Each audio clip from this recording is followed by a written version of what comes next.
ದಕ್ಷಿಣ ಕನ್ನಡ ಲೋಕಸಭೆಗೆ ಈಗಾಗಲೇ ಮತದಾನ ಮುಗಿದಿದ್ದು ಮತದಾರರು ಅಭ್ಯರ್ಥಿಗಳ ಭವಿಷ್ಯ ಬರೆದಾಗಿದೆ. ಅದೀಗ ಸ್ಟ್ರಾಂಗ್ ರೂಮ್ನಲ್ಲಿರುವ ಮತಯಂತ್ರದಲ್ಲಿ ಭದ್ರವಾಗಿದೆ. ಮತ ಎಣಿಕೆಗೆ ಇನ್ನೂ 1 ತಿಂಗಳು ಬಾಕಿ ಇದೆ. ಆಗ್ಲೇ ದಕ್ಷಿಣ ಕನ್ನಡದ ಮೂಲೆ ಮೂಲೆಯಲ್ಲೂ ಈ ಸಲ ಗೆಲ್ಲೋದು ಯಾರು ಎಂಬ ಬಿಸಿ ಬಿಸಿ ಚರ್ಚೆಗಳು ನಡೀತಾ ಇದೆ. ಚುನಾವಣೆ ಮುಗಿದು ವಾರ ಕಳೆದರೂ ಲೆಕ್ಕಾಚಾರಗಳು ಕಡಿಮೆಯಾಗಿಲ್ಲ. ಚರ್ಚೆಗಳಿಗೆ ಬ್ರೇಕ್ ಬಿದ್ದಿಲ್ಲ. ಎಲ್ಲದರಲ್ಲಿ ಲೆಕ್ಕಾಚಾರಗಳು ನಡೀತಾ ಇದೆ. ಕೂಡಿಸಿ ಕಳೆದು ಭಾಗಿಸಿ ವಿಭಜಿಸಿ ನಾನಾ ಥರದ ಲೆಕ್ಕಗಳನ್ನು ಹಾಕಲಾಗ್ತಾ ಇದೆ. ಬಿಜೆಪಿಯವರು ಹೇಳುವ ಹಾಗೆ ದಕ್ಷಿಣ ಕನ್ನಡ ಬಿಜೆಪಿಯ ಭದ್ರ ನೆಲೆ.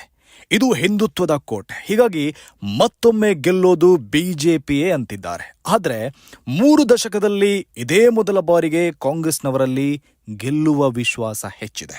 ಬಿಜೆಪಿಯವರು ಹೇಳ್ತಾರೆ, ನಾವು 1 ರಿಂದ 1.5 ಲಕ್ಷ ಮತಗಳ ಅಂತರದಿಂದ ಗೆಲ್ತೇವೆ ಅಂತ. ಕಾಂಗ್ರೆಸ್ನವರು ಕೂಡ 1 ಲಕ್ಷಗಳ ಮತಗಳ ಅಂತರದಿಂದ ಗೆಲ್ಲೋದಾಗಿ ಆತ್ಮವಿಶ್ವಾಸದಲ್ಲಿದ್ದಾರೆ. ಅವರವರ ಲೆಕ್ಕಗಳನ್ನು ಮುಂದಿಡ್ತಿದ್ದಾರೆ. ಈ ಮಧ್ಯೆ ಬೇರೆ ಬೇರೆ ಪಕ್ಷಗಳ ನಡುವೆ ಚರ್ಚೆ, ಲೆಕ್ಕಾಚಾರಗಳು ನಡೆದು ಹೊರಬಂದಿರುವ ಒಂದು ಲೆಕ್ಕ ಪ್ರಸ್ತುತ ನ್ಯೂಸ್ಗೆ ಲಭ್ಯವಾಗಿದೆ.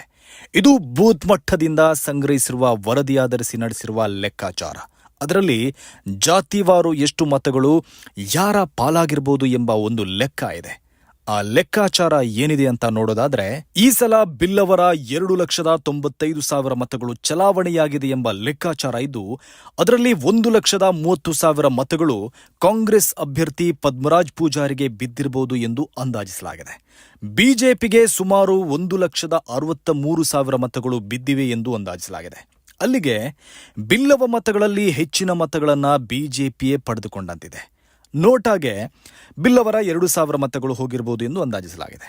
ಇನ್ನು ಬಂಟರ 1,15,000 ಮತಗಳು ಪೋಲಿಂಗ್ ಆಗಿದೆ ಎಂಬ ಲೆಕ್ಕಾಚಾರಗಳು ಇದ್ದು, ಅದರಲ್ಲಿ ಕಾಂಗ್ರೆಸ್ಗೆ ಕೇವಲ 8,000 ಮತಗಳು ಬಿದ್ದಿರಬಹುದು ಎಂದು ಅಂದಾಜಿಸಲಾಗಿದೆ. ಬಿಜೆಪಿಗೆ ಸುಮಾರು 1,06,000 ಮತಗಳು ಹೋಗಿದೆ ಎಂಬ ಲೆಕ್ಕಾಚಾರ ಇದೆ. ನೋಟಾಗೆ 1,000 ಬಂಟ ಮತಗಳು ಬಿದ್ದಿರಬಹುದು ಅಂತ ಅಂದಾಜಿಸಲಾಗಿದೆ. ಇಲ್ಲಿ ಬಂಟರು ಸಾರಾಸಗಟಾಗಿ ಬಿಜೆಪಿಗೆ ಮತ ಹಾಕಿರೋ ಲಕ್ಷಣ ಕಂಡು ಬರ್ತಾ ಇದೆ. ಯಾಕೆಂದ್ರೆ ಬಿಜೆಪಿ ಅಭ್ಯರ್ಥಿ ಬಂಟ ಸಮುದಾಯಕ್ಕೆ ಸೇರಿದವರು. ಇನ್ನು ಪರಿಶಿಷ್ಟ ಜಾತಿ ಮತ್ತು ಪರಿಶಿಷ್ಟ ಪಂಗಡಗಳ ಸುಮಾರು 1,20,000 ಮತಗಳು ಚಲಾವಣೆಗೊಂಡಿರುವ ಲೆಕ್ಕಾಚಾರ ಇದು. ಹೆಚ್ಚು ಕಮ್ಮಿ ಕಾಂಗ್ರೆಸ್ ಮತ್ತು ಬಿಜೆಪಿಗೆ ಸಮಬಲದಲ್ಲಿ ಮತಗಳು ಹಂಚಿ ಹೋಗಿರುವ ಲೆಕ್ಕಾಚಾರ ಇದೆ. ಕಾಂಗ್ರೆಸ್ಗೆ 61,000 ಮತಗಳು ಬಿದ್ದಿದೆ ಎಂದು ಅಂದಾಜಿಸಲಾಗಿದ್ದು, ಬಿಜೆಪಿಗೆ SC STಗಳ 58,000 ಮತಗಳು ಬಿದ್ದಿವೆ. ಹಾಗೆ ನೋಟಾಗೆ 1,000 ಮತಗಳು ಬಿದ್ದಿರಬಹುದು ಎಂಬ ಲೆಕ್ಕಾಚಾರ ಇದೆ. ಈ 3 ಪಂಗಡಗಳ ಮತಗಳಲ್ಲಿ ಬಿಜೆಪಿಗೆ 3 ಲಕ್ಷಕ್ಕೂ ಅಧಿಕ ಮತಗಳು ಬಿದ್ದಿವೆ ಎನ್ನಲಾಗ್ತಾ ಇದ್ದು, ಕಾಂಗ್ರೆಸ್ಗೆ ಹೆಚ್ಚೆಂದರೆ 2 ಲಕ್ಷ ಮತಗಳು ಬಿದ್ದಿರಬಹುದು. ಹೀಗಿರಬೇಕಾದ್ರೆ ದಕ್ಷಿಣ ಕನ್ನಡದ ಅಖಾಡದಲ್ಲಿ ಕಾಂಗ್ರೆಸ್ ಅಭ್ಯರ್ಥಿಗೆ ದೊಡ್ಡ ಬಲ ತಂದುಕೊಟ್ಟಿರೋದು ಅಲ್ಪಸಂಖ್ಯಾತರು. ಲೆಕ್ಕಾಚಾರಗಳ ಪ್ರಕಾರ ಮುಸ್ಲಿಮರ ಮತ್ತು ಕ್ರಿಶ್ಚಿಯನ್ನರ 4,32,000ಕ್ಕೂ ಅಧಿಕ ಮತಗಳು ಈ ಸಲ ಚಲಾವಣೆಗೊಂಡಿದೆ ಎಂಬ ಲೆಕ್ಕ ಇದ್ದು, ಅದರಲ್ಲಿ 80 ರಿಂದ 90,000 ಕ್ರಿಶ್ಚಿಯನ್ ಮತಗಳು ಸೇರಿದೆ. ಉಳಿದ 3 ಚಿಲ್ಲರೆ ಲಕ್ಷ ಮತಗಳು ಮುಸ್ಲಿಮರದ್ದು. ಈ 4,32,000 ಮತಗಳಲ್ಲಿ ಸುಮಾರು 4,30,000 ಮತಗಳು ಕಾಂಗ್ರೆಸ್ ಅಭ್ಯರ್ಥಿ ಪಾಲಾಗಿದೆ ಎಂಬ ಲೆಕ್ಕಾಚಾರ ಇದೆ. ಹೆಚ್ಚೆಂದರೆ ಬಿಜೆಪಿಗೆ 2,000 ಮತಗಳು ಬಿದ್ದಿರಬಹುದು. 250 ನೋಟಾಗಿ ಬಿದ್ದಿರಬಹುದು ಎನ್ನಲಾಗ್ತಾ ಇದೆ. ಅಲ್ಲಿಗೆ ಕಾಂಗ್ರೆಸ್ ಸುಮಾರು 3 ಲಕ್ಷಗಳ ಮುನ್ನಡೆ ಪಡೆಯುತ್ತೆ. ಉಳಿದ ಮತಗಳು ಇತರೆ ಸಮುದಾಯಗಳದ್ದು. ಗೌಡರು, ಮೊಗವೀರರು, ಬ್ರಾಹ್ಮಣರು ಸೇರಿದಂತೆ ಉಳಿದ ಸಮುದಾಯಗಳ ಮತ ಸುಮಾರು 4,47,000 ಪೋಲಿಂಗ್ ಆಗಿದೆ ಎಂಬ ಲೆಕ್ಕಾಚಾರ ಇದೆ. ಅದರಲ್ಲಿ ಕಾಂಗ್ರೆಸ್ಗೆ 90,000 ಮತಗಳು ಸಿಗಬಹುದು ಎಂದು ಅಂದಾಜಿಸಲಾಗಿದ್ದು, ಬಿಜೆಪಿಗೆ ಸುಮಾರು 3,36,000 ಮತಗಳು ಬಿದ್ದಿರಬಹುದು ಎಂದು ಅಂದಾಜಿಸಲಾಗಿದೆ. ಸುಮಾರು 21,000 ಮತಗಳು ನೋಟಾಗಿ ಹೋಗಿದೆ ಅಂತ ಅಂದಾಜಿಸಲಾಗಿದೆ. ಇನ್ನು ಉಳಿದ 7 ಮಂದಿ ಅಭ್ಯರ್ಥಿಗಳಿಗೆ ಹೆಚ್ಚೆಂದರೆ 3,000 ಮತಗಳು ಹೋಗಿರಬಹುದು ಎಂದು ಅಂದಾಜಿಸಲಾಗಿದೆ.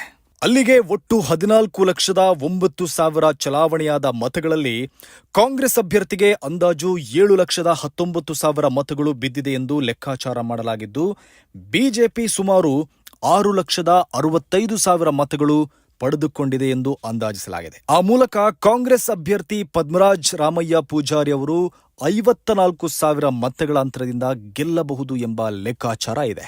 ಇದು ಎಲ್ಲ ಪಕ್ಷಗಳ ಸಮಾನ ಮನಸ್ಕರ ನಡುವೆ ಲೆಕ್ಕಾಚಾರಗಳ ಮೂಲಕ ನಡೆದಿರುವ ಒಂದು ಸರ್ವೆ. ಬೂತ್ ಮಟ್ಟದ ಲೆಕ್ಕಗಳನ್ನು ತೆಗೆದುಕೊಂಡು ಅಳೆದು ತೂಗಿ ಅಂದಾಜು ಮಾಡಿರುವ ರಿಪೋರ್ಟ್ ಇದು. ಇದರಂತೆ ಫಲಿತಾಂಶ ಕೂಡ ಬರುತ್ತಾ ಗೊತ್ತಿಲ್ಲ. ಪದ್ಮರಾಜ್ ಪೂಜಾರಿ ಟೀಮ್ ಹೇಳುವ ಪ್ರಕಾರ ಕಾಂಗ್ರೆಸ್ ಕನಿಷ್ಠ 1 ಲಕ್ಷ ಮತಗಳ ಅಂತರದಿಂದ ಗೆಲ್ಲುತ್ತೆ ಅಂತಿದ್ದಾರೆ. ಸರ್ಕಾರದ ಗ್ಯಾರಂಟಿ ಯೋಜನೆಗಳಿಂದಾಗಿ ಬಿಜೆಪಿಯೊಳಗಿನ ಆಂತರಿಕ ಕಲಹದಿಂದಾಗಿ ಈ ಲೆಕ್ಕಾಚಾರಕ್ಕಿಂತ ಡಬಲ್ ಅಂತರದಿಂದ ಕಾಂಗ್ರೆಸ್ ಗೆಲ್ಲುತ್ತೆ ಅಂತಿದ್ದಾರೆ. ಈ ಮಧ್ಯೆ ಬಿಜೆಪಿಯವರು ಕೂಡ 1ರಿಂದ 1.5 ಲಕ್ಷ ಮತಗಳ ನಡುವೆ ಬಿಜೆಪಿಯೇ ಗೆಲ್ಲುತ್ತೆ ಅಂತಿದ್ದಾರೆ. ಈ ಮಧ್ಯೆ ಗುಪ್ತದಳದವರು ದಕ್ಷಿಣ ಕನ್ನಡ ಲೋಕಸಭೆಯಲ್ಲಿ ಬಿಜೆಪಿಗೆ ಕಷ್ಟ ಇದ್ದು ಸೋಲುವ ಸಾಧ್ಯತೆಯೂ ಇದೆ ಎಂಬ ವರದಿ ಕೊಟ್ಟಿರುವುದಾಗಿ ತಿಳಿದು ಬಂದಿದೆ. ಆ ಗುಪ್ತಚರ ವರದಿಯಂತೆ ಕಾಂಗ್ರೆಸ್ ಅಭ್ಯರ್ಥಿ 50ರಿಂದ 60 ಸಾವಿರ ಮತಗಳ ಅಂತರದಿಂದ ಗೆಲ್ಲಬಹುದಂತೆ. ನಾವು ಹೇಳಿದ ವರದಿಗೂ ಗುಪ್ತಚರ ಕೊಟ್ಟಿದೆ ಎನ್ನಲಾಗ್ತಿರುವ ವರದಿಗೂ ತಾಳೆ ಆಗ್ತಿದೆ ನೋಡಿ. ಸದ್ಯ ದಕ್ಷಿಣ ಕನ್ನಡ ಲೋಕಸಭೆಯನ್ನ ಗೆಲ್ಲೋದು ಯಾರು ಎಂಬ ಚರ್ಚೆಗಳು ನಡೀತಾನೆ ಇವೆ. ಜೊತೆಗೆ ಬೆಟ್ಟಿಂಗ್ ಕೂಡ ಜೋರಾಗಿ ಶುರುವಾಗಿದೆ ಎನ್ನಲಾಗ್ತಾ ಇದೆ. ಲಕ್ಷ ರೂಪಾಯಿಯಿಂದ ಕೋಟಿ ರೂಪಾಯಿಗೂ ಬೆಟ್ಟಿಂಗ್ ರೇಟ್ ಜಿಗಿತಾನೆ ಇದೆಯಂತೆ. ವಿಶೇಷ ಅಂದ್ರೆ ಬೆಟ್ಟಿಂಗ್ನಲ್ಲಿ ಕಾಂಗ್ರೆಸ್ ಗೆಲ್ಲುತ್ತೆ ಅಂತ ಜಾಸ್ತಿ ಜನರು ಬಾಜಿ ಕಟ್ಟೋಕೆ ಮುಂದಾಗ್ತಿದ್ದಾರೆ ಎಂಬ ಮಾಹಿತಿ ಸಿಕ್ಕಿದ್ದು ಬಿಜೆಪಿಯವರಿಗೆ ಸೋಲಿನ ಸೂಚನೆ ಸಿಕ್ಕಿದ್ರಿಂದ ಬೆಟ್ಟಿಂಗ್ನಿಂದ ಹಿಂದೆ ಸರಿಯುತ್ತಿದ್ದಾರೆ ಎನ್ನಲಾಗ್ತಾ ಇದೆ. ಒಟ್ನಲ್ಲಿ ಲೆಕ್ಕಾಚಾರಗಳು ಏನೇ ಇದ್ರೂ ಅಂತಿಮವಾಗಿ ಫಲಿತಾಂಶ ಏನು ಅನ್ನೋದು ಜೂನ್ 4ಕ್ಕೆ ಗೊತ್ತಾಗಬೇಕಾಗಿದೆ. ಅಲ್ಲಿಯ ತನಕ ನಾವು ಕಾಯಲೇಬೇಕು.